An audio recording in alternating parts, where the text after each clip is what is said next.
when you feel like giving up, you have to think about what are you doing. The people have to remember why they are start with this sport and what they want. Yo, gorillas, welcome to the Athlete Insider podcast by Gorilla Nation. My name is Phil, and today's guest is a special guest, somebody who has been asked for since months, if not even years, the current world champion 2021. I'm extremely happy to welcome from Bulgaria, one of the most complete, if not the most complete athlete in the world right now. Happy to have you here, Daniel Christoph. Thank you, man. Thank you for the invite. My pleasure. Yeah, thanks for taking the interview and for accepting it. Like the people have been asking for this one since months, and I'm extremely happy that you take the time. And like your championship is not that far away, like your title. So congratulations on that again. Really good job for that, and I'm looking forward to an interesting interview. So first question, how tall and how heavy are you? This is always what the people want to know. I am 167 tall and from 55 to 60 kilograms. When I'm preparing for competition, it's like 56. Okay, cool. And yeah, maybe you want to tell us a little bit, how did you get in touch with the sport? Since when do you do calisthenics? Yeah, how did you start?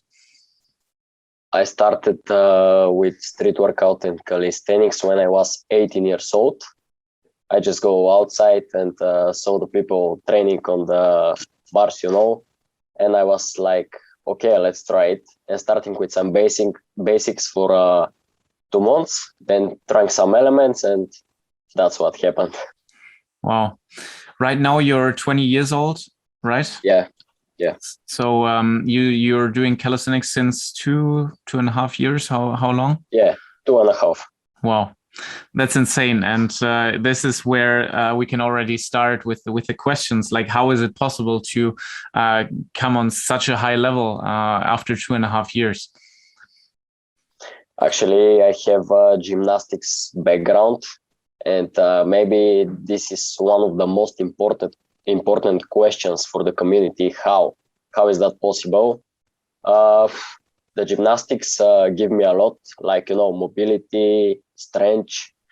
And when I start with street workout, I have a lot of basic stuff behind me, like a background. And that's how it became to this way. Okay, so you started with the gymnastics as a kid, or? Yeah, I was 7 years old when I started with gymnastics and my career at 13 years old. Wow. So you say with 13 on a professional level, or what does it mean? It was really high level, like World Cups, nationals. Really good level. Wow. And what made you switch from gymnastics to street workout? Heart operation, like a head injury. It was not, I think it was not from gymnastics, but we cannot share from where this injury comes. But I stopped with the gymnastics because of the injury. After that, I have like 5 years without doing anything, playing PC games, zero sport. Wow. And then one day I said to myself, just go outside and do it. You need it. And why didn't you go back to gymnastics but stick with street workout? You cannot. Like after 5 years, you just cannot go back for the same level. You're losing a lot of time. Like 1 year is too much. Wow. But 5 years, it's impossible. And how were your beginnings in street workout? Did you start with basics like push-ups, pull-ups, or did you like train or continue your gymnastics training with planche and front lever? And actually, it was really hard because I was without any muscles after the operation. So many years without any moves, and I start with basics, of course. Like normal basics, pull-ups, push-ups, dips. 2 months, and then starting with the elements, just watching some videos, from YouTube, from Instagram, and that's it. Did you start, I can imagine, with statics more in the beginning, or did you directly start with? Sure. And then afterwards you added dynamics? Yeah, for sure. I started with statics. Like the first element, I think, was handstand, and maybe 1 month after that, I started to learning the straddle planche, and then some dynamics like 360. I will never remember. I did 1 360, and the second one was three 360s. The second try was 3 360s. Yeah, it was so good. Wow. Okay, so your muscle memory, or like also some technique maybe from the gymnastics background, definitely help you to have a really quick start in street workout. That's it. Yeah, really fast progress. And did you also get support from, because you have like really strong athletes around you, like you have Victor, you have Stefan Irotev, really strong athletes. How did you meet them, and how important were they in your development? Again, I meet them on the bars outside, but the first hand that was given to me was from Netco. Stefan also helped me a lot. Victor, they're good guys. They're like nothing different than the other people, so they're really good, and just help me to learn a lot of elements. Cool. And what was your main motivation when you started with a street workout? Was it to become was it ever to become the best athlete in the world, or was it what was your main goal when you started with street workout? First 2 or 3 months, it was not to be the best in the world. It was just to learn skills. I really like the dynamic skills, static skills. I want to be really strong with them. But after my first competition, I was like, man, go for it. You need it. You have to take it. And that's how I really started with a professional career. And not stopping.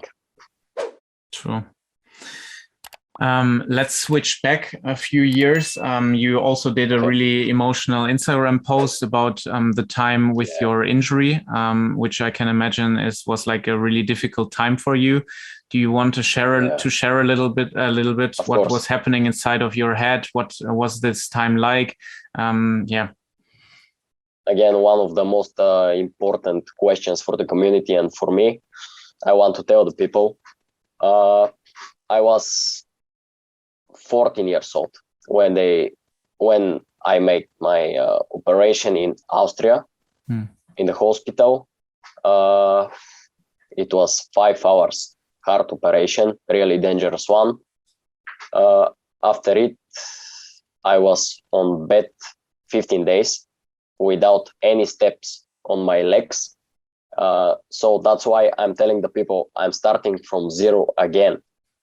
Yeah, without the muscle memory, I'm starting really from the beginning, from zero, from walking step by step. It was really hard day by day. And after 2 months in the hospital, I was good. And, I remember how good I was in gymnastics.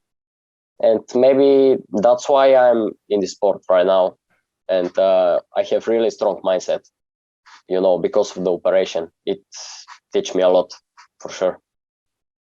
Wow.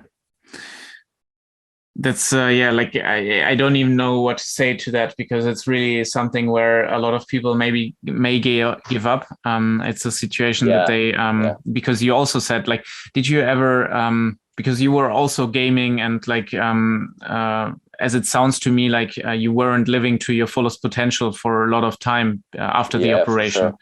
Did you ever had the thought of giving up, or like of not coming back to sports at all? Of course, for sure. Like I was playing PC games, And I said to myself, you don't need this sport. You don't need any sport. You're like the normal other guys. But that's not me. One day I said to myself, that's not you.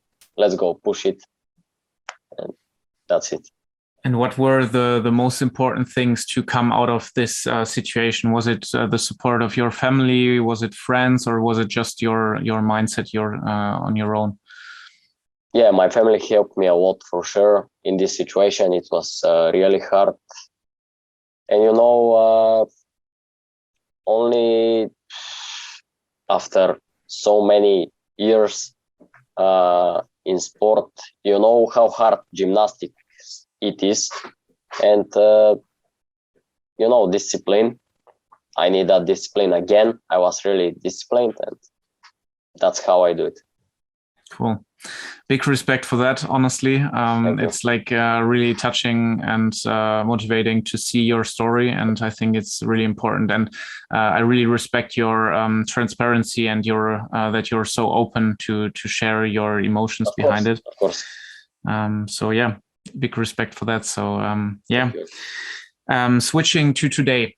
Today, you're on an extremely high level. You're, as I said, like an extreme complete athlete. How does your workout look like today? Like, how does your typical workout week look like? I'm training 5 days for a week, 3 times in the gym. Actually, we have 4 times for a week trainings. We cannot train more than 4 times in a week. 4 hours is the maximum when you can train in the gym, because it's a gymnastic gym. We don't have like calisthenics and street workout gyms in Bulgaria. We really want to make one, but we cannot. It's really hard. I'm training 4 hours per day, starting with good warm up. I have some injuries. I will tell you for them. After that, I'm making a little bit stretching, not that much. And then I'm going with some P-bar statics. After that, making some good combos, learning new elements, and then switching to the high bar with dynamics and, crazy combinations. Mm-hmm.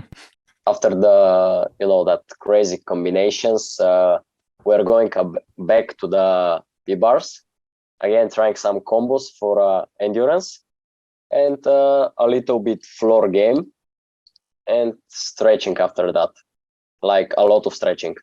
20-30 minutes will be enough, and that's how I'm training for 4 hours per day. Wow. So I see that you're recording a lot of your combinations that impress the whole calisthenics scene, that you record them at the end of your workout. Is that usual? Like, is that normal that you put your best performances at the end of the workout? Because usually you're the strongest in the beginning, right? For some people, it's not normal. Like, you are showing what you're going to do on the competitions. But man, I'm helping to people like that. We're progressing the sport like that. And of course, I will be stronger in the beginning, but that's what we are going to show on the competition. Okay. How strong we are on the beginning. Okay. So does every workout look the same kind of for you? No, for sure no. Before the competitions, I'm training only combinations. Mm-hmm. Like, again, good warm-up, stretching, going on the high bar this time, starting with high bar. It is easier for me. Making the combo. After that, I'm watching the clock, 30 seconds rest, and then going to the P-bar with, again, long combinations. Okay, and like that, you're preparing yourself for the endurance that you need during the competition, right? Yeah, this is the training for endurance for the competition. Like, when I'm learning new skill, I'm trying it on the beginning on the training, like maybe 720. I'm doing it 6 or 7 times, And after that, if I have problems with it, I know how to stop it. I'm stopping with it and making on the next training. This is the best way to learn some element. Okay. Because many people just continue to do it again, and then they hurt themselves, or you have to know when you have to stop. Okay. Interesting.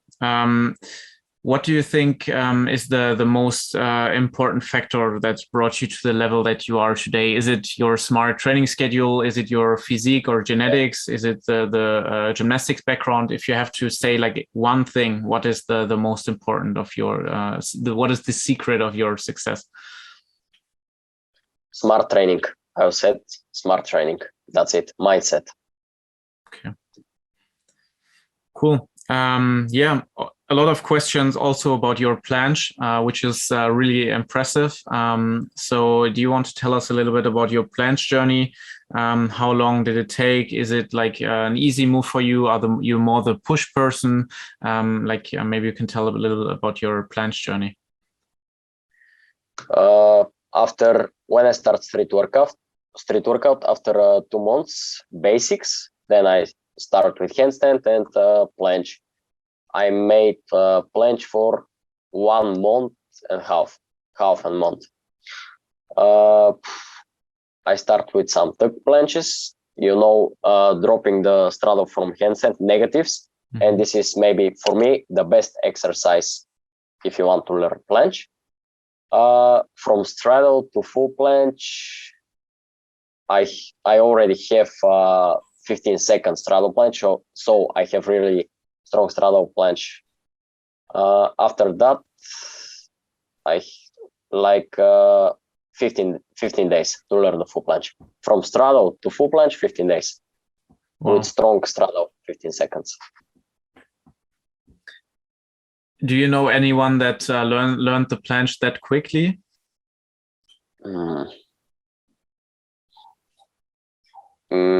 Don't know really. Don't know. Okay. Maybe 1 month and more than 1 month, 2 months. Yeah, but like 15 days from straddle to full, no. Yeah, because it also seems really, really, really quick. And maybe this is something that we can tell the listeners that this is not normal, the listeners shouldn't be demotivated if it takes longer. For some people, it takes a year to learn a straddle planche. And people are talking about this progress, like it's not normal for 15 days. You're training the planche like 1 year, and here is coming the guy with the 15 days, like learning from straddle to full. But maybe the smart trainings, that's it. Good system. Yeah. And in your gymnastics career, you also did planche, right? Yeah, but not good. I will say this is not planche. Yeah, mm-hmm. This is not planche. I think it's really interesting to have an ex-gymnast here and to maybe also know a little bit about the differences between gymnastics and street workout. For you, what are the main differences between the two sports? We're playing on a P-bars floor and high bar. They're playing on 6 places. This is one of the hardest things and the difference. Mm-hmm. And then second, they're playing, they're trying to be maximum clean. Here we can do everything. They're playing by system. We are not playing by system. We are playing freestyle. You can do whatever you want. Big difference again. Okay, so the main differences, 3 ones to summarize. First one is they have 6 disciplines and 6 locations where they do their exercises. Yes. We only have 3 in calisthenics and street workout. So P-bars, floor, and high bar, right? Yeah, the main one, yes. And second one is that they do everything clean. Like in street workout, we have more possibilities. They have to do it clean, yeah.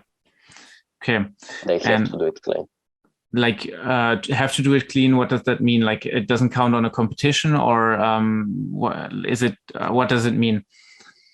It means like you have to be perfect when you're on a training, and competition too. Okay. Like your legs should be like like this.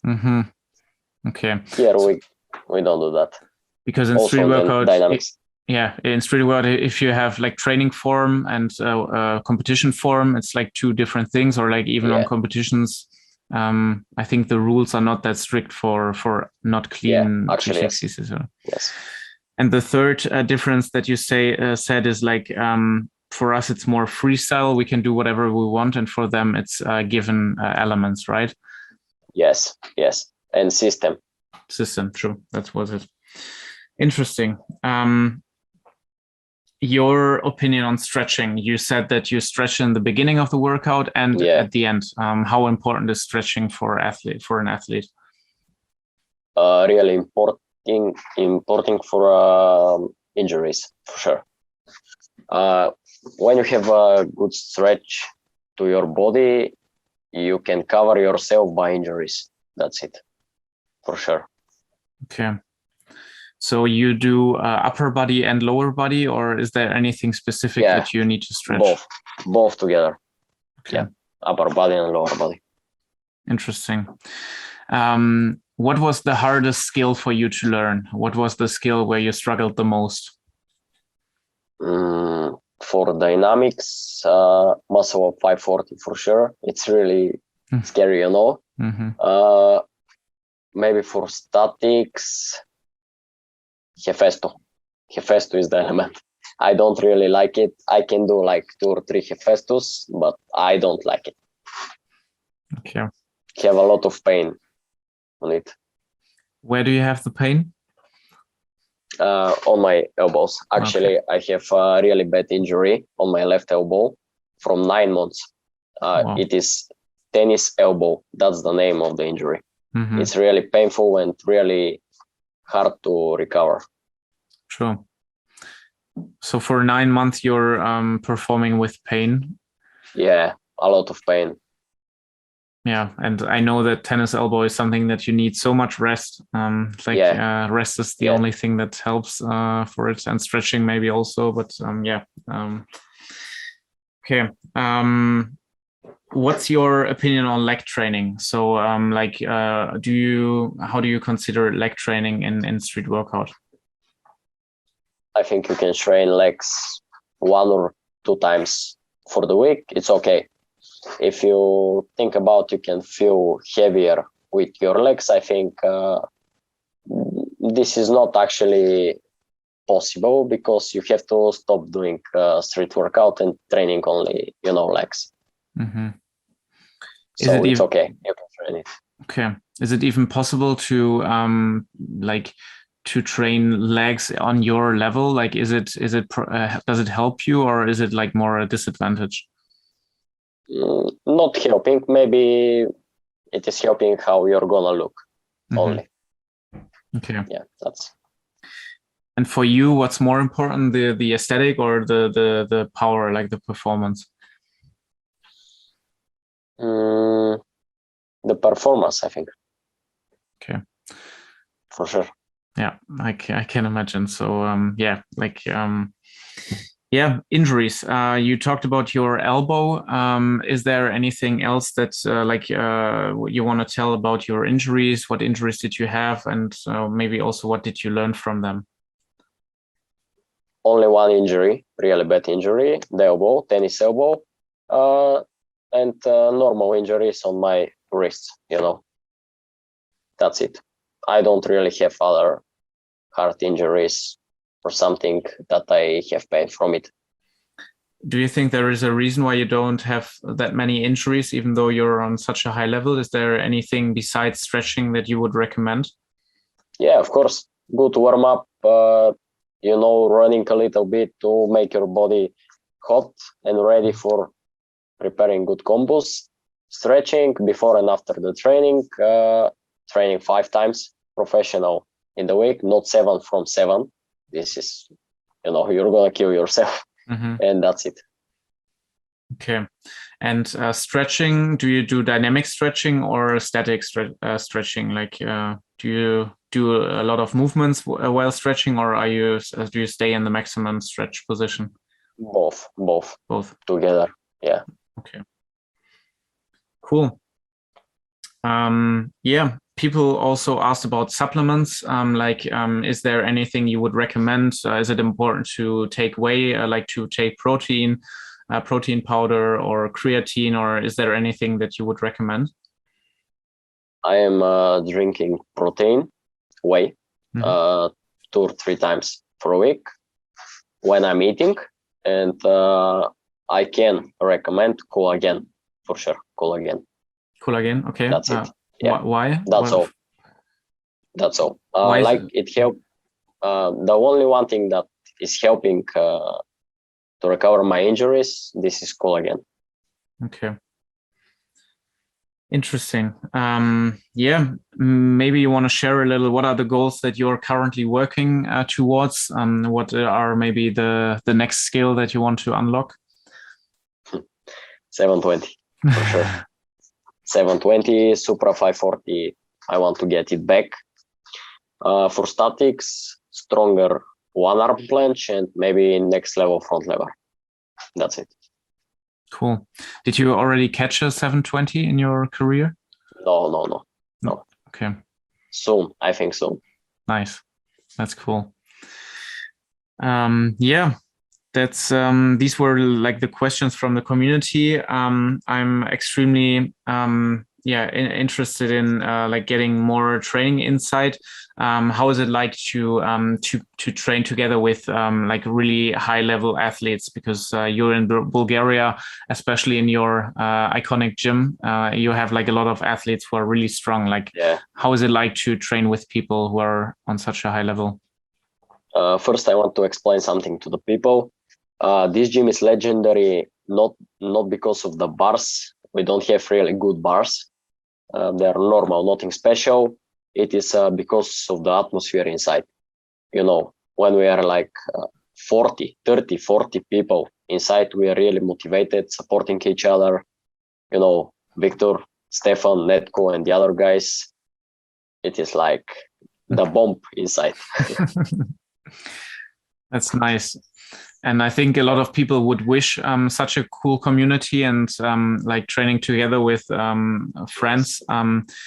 Maybe do you have maybe some advice how somebody can find and like find people with the same mindset and for training? Is there anything you would recommend to create a community in your hometown? Yes, of course. They have to talk with each other, you know, to share their dreams, their goals, and that's how you're finding people like you. True. Great. Do you still play video games today, or like a lot Yes, less, or not at all? Of course. Of course. Yeah. Okay. They're not the problem. They're not the problem. The video games are not the problem. The real problem is the mindset. That's everything. Okay. Is there anything you would recommend to building a strong mindset? Is it watching motivational videos on YouTube or reading, or what did help you the most? Yeah, the people have to remember why they are started, why they start with this sport, and what they want.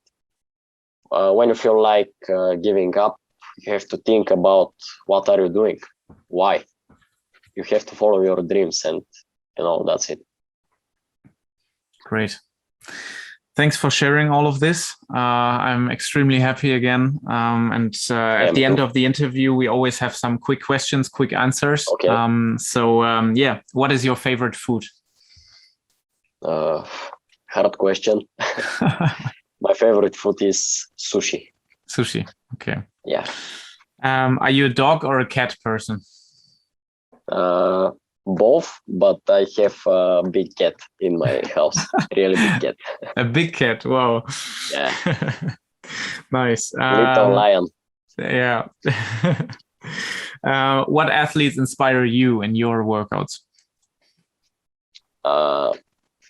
It is not doesn't depend in how good he is. Not about the skills. It is about how motivated he is and following his dreams. I'm watching it and that's it. He's motivating me. You know, the guy that following his dreams and supporting his friends in their goals. This guy's motivating me. Wow. I totally know what you feel, what you say, because if there is someone who is not on a high level, but he is like fighting in every rep and he's doing again, and it's like so motivating that you feel bad. Like if you don't give 100%, you feel bad. And this is really nice to train with people like that. That's true. What's your favorite skill? Like a favorite static skill and favorite dynamic skill? Static skill, this planche on my hand. On full. For dynamics, maybe 720, and I want to learn it. Nice. What do you think is the hardest skill ever done out there in calisthenics and street workout? For dynamics or statics? Let's say both, like one of each. For dynamics, 900. I think. For statics, it is really hard question. Maybe full Maltese on 2 fingers variation. Okay. Are you more a pull or a push person? Both. Yeah. No time to decide. That's good. Yes. Do you have a favorite book? Are you a reader? I don't have, actually. I don't have. That's good as well. Do you have a favorite music genre? I'm listening rap, drill, some traps. That's all. Okay, cool. What's the best calisthenics event you've ever visited? Again, hard question. Maybe the World Championship, for sure. This one? If you have to fight for something, this is there. You have to be there. That's true. I still remember the World of Bar Heroes Underground League. Insane one. Insane. Where it was also really emotional when you were there. But I can imagine that the World Championship is another level, or it's just a different thing. Yeah, different thing. Yeah. And the last question, what's your message to the calisthenics community? Maybe what's something that you want to tell the listeners? Stay motivated, follow your dreams, and remember why you started. That's great. Thanks a lot, Daniel, for your time. I appreciate so much. Honestly, we had so many questions. We had I think around 100, 150 questions for the interview, and I had to take the best ones. So big thank you that you took the time. It was really a pleasure. And where can people find you? Where can they get in touch with you? They can talk with me where they want. Like Instagram, social media. They can come in Bulgaria. A lot of athletes coming in Bulgaria. Gagi Atarov was here. It was really cool to train with him. True. Yeah, I think you're inspiring a lot of athletes out there, and you're doing an awesome job. Keep doing that. You're still 20 years old, which is incredible. So you have a big future in front of you. And thanks again. Good luck for the recovery of your tennis elbow. And Thank you. To the listeners, thanks everyone for listening. Thanks for taking the time to listen to Daniel. And if you want to support the episode, give it a thumbs up. And Daniel, you can end the episode by saying goodbye to the people. Goodbye, guys. See you. Train hard.